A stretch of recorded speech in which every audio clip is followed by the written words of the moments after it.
So muli magandang gabi po sa ating lahat at tayo po yung mag-share dito po sa ating ginagawang daily devotion. At nandito na nga po tayo sa hukom. At ang akin pong share dito po sa chapter 1 verses 1 to 5 po. At sinasabi nga po dito, ang mga hukom, ang panimula. Ang aklat ng mga hukom ay mga kasaysayan mula sa panahon ng kawalang katarungan sa Israel hanggang sa pagsalakay sa Kanaan at sa pagtatag ng monarkiya o kaharian. Sinasaysay dito ang kabayanihan ng mga lider ng bansa at tinatawag na mga hukom na karamihan ay mga pinuno ng hukbo at di talagang hukom. Si Samson, ang isa sa kilalang hukom, nakatala sa kabanatang 13 hanggang 16 ang kanyang mga nagawa. Ang pangunahing aralin ng aklat na ito ay pagtatagumpayan ng Israel dahil sa katapatan ng Diyos, samantalang ang kapahamakan naman ang bunga ng pagtataksil.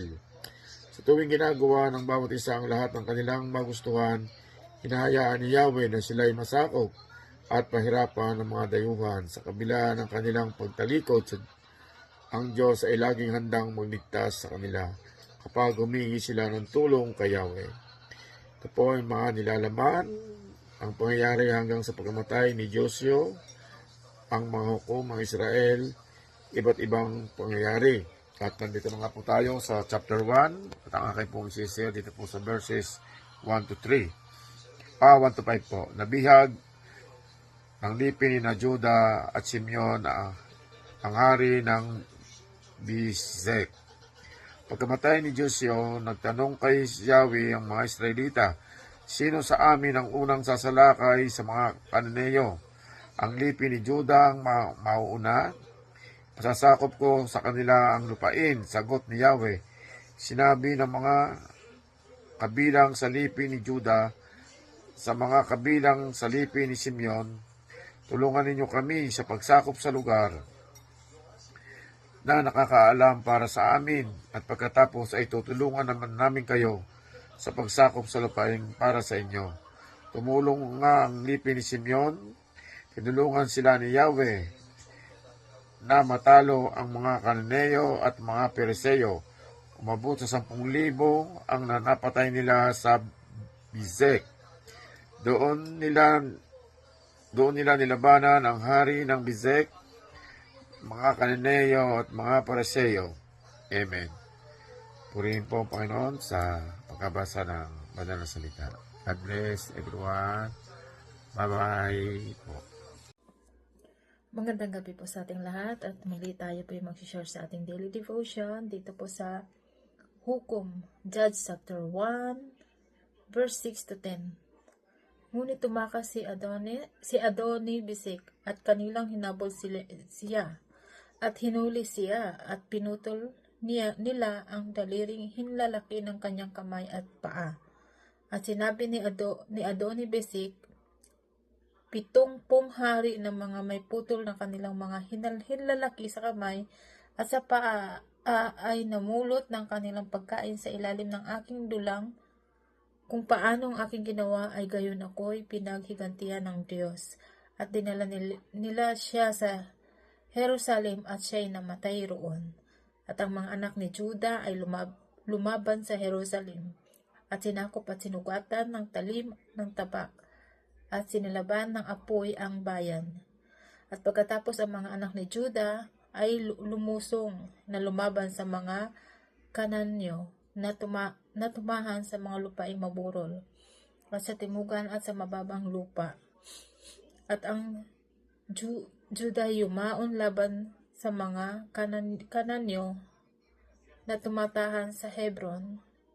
Ang pangalan ni Hebron ng una ay Kiriath Arba. At kanilang sinaktan ang Sisay at ang Ahiman at ang Talmay. Amen.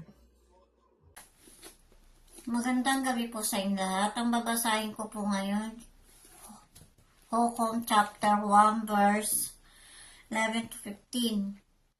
Mula sa Hebron, sinalakay naman nila ang Deber, ang dating lungsod ng Sefer. Sinabi ni Caleb, ang anak kong si Aksa ay ibibigay ko para maging asawa ng sino mang makakasakop sa lungsod ng Sefer.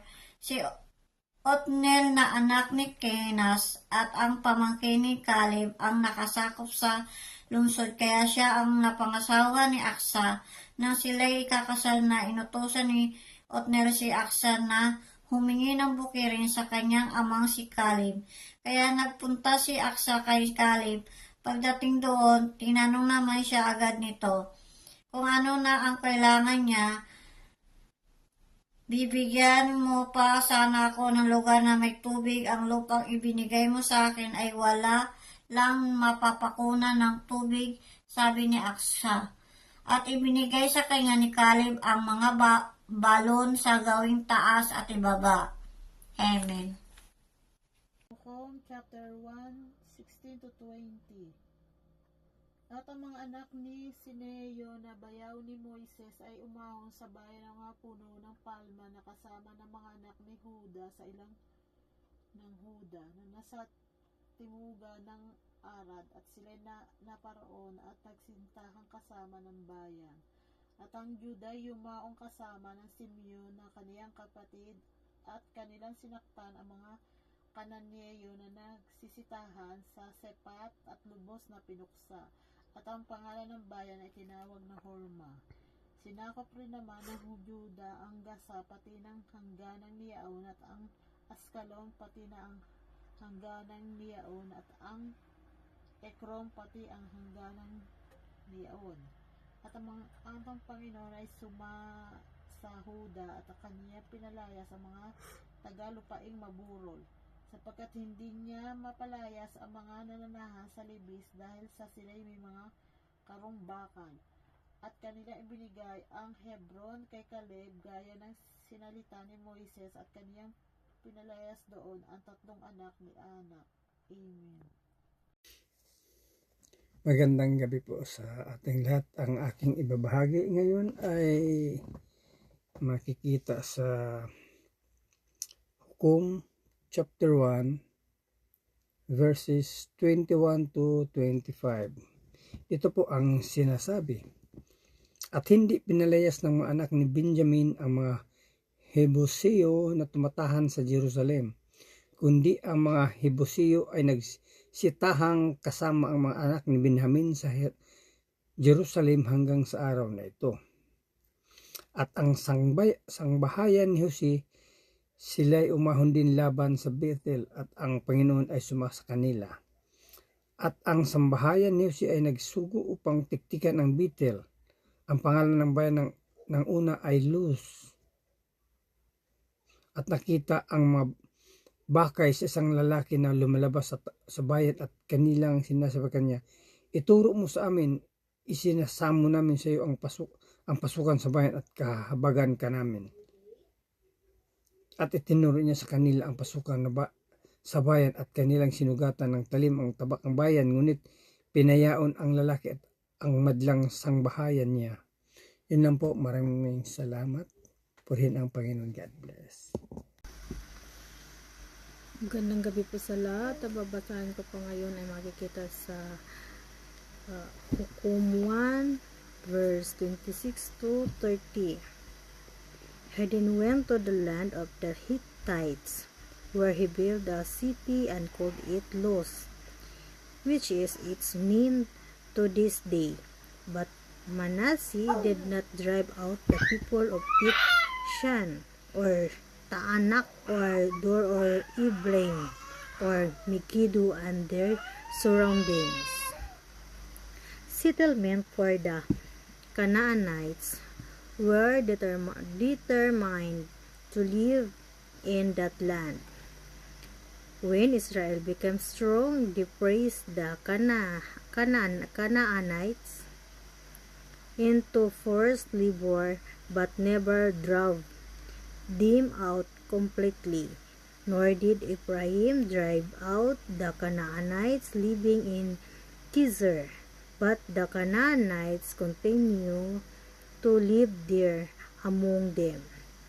Neither did Zebulun drive out the Canaanites living in Ketron or Nahalol, so these Canaanites lived among them. But Zebulun did subject them to forced labor. Yun lang po, ng Diyos. God bless. Magandang pagpapalang gabi po. Ang aking pambabasahin ay matatagpuan sa Hukom or Judges sa chapter 1 verses 31 to 36. Sabi po rito, hindi rin pinaalis ng lipi ni Asher ang mga taga-lunsod ng Ako, Sidon, Alab, Aksib, Helba, Apek at Rehob. Sama-sama silang nanirahan doon. Hindi rin pinaalis ng lipi ni Neptali ang mga taga-Bet Semes at Bet Anat. Sila'y sama-samang nanirahan doon, ngunit inalipi nila ang mga taga roon. Ang lipi naman ni Dan ay napaurong ng mga Amoreo papuntang bulubundukin. Hindi sila pinayagan ng mga Amoreo na makapanirahan sa kapatagan. Sa halip ay itinabay sila sa kaburulan. Sa halip ay itinabay sila sa kaburulan, hindi umalis sa Heres, Ayalon at sa Albim ang mga Amoreo. Ngunit dumating ang araw na nasakop sila ng mga lipi ni Jose at inalipin sila ng mga ito. Ang sakop ng mga Amoreo ay mula sa pasong Alakdan hanggang sa Petra. Purihin ang Diyos sa pagkabasa ng kanyang mga salita. God bless po.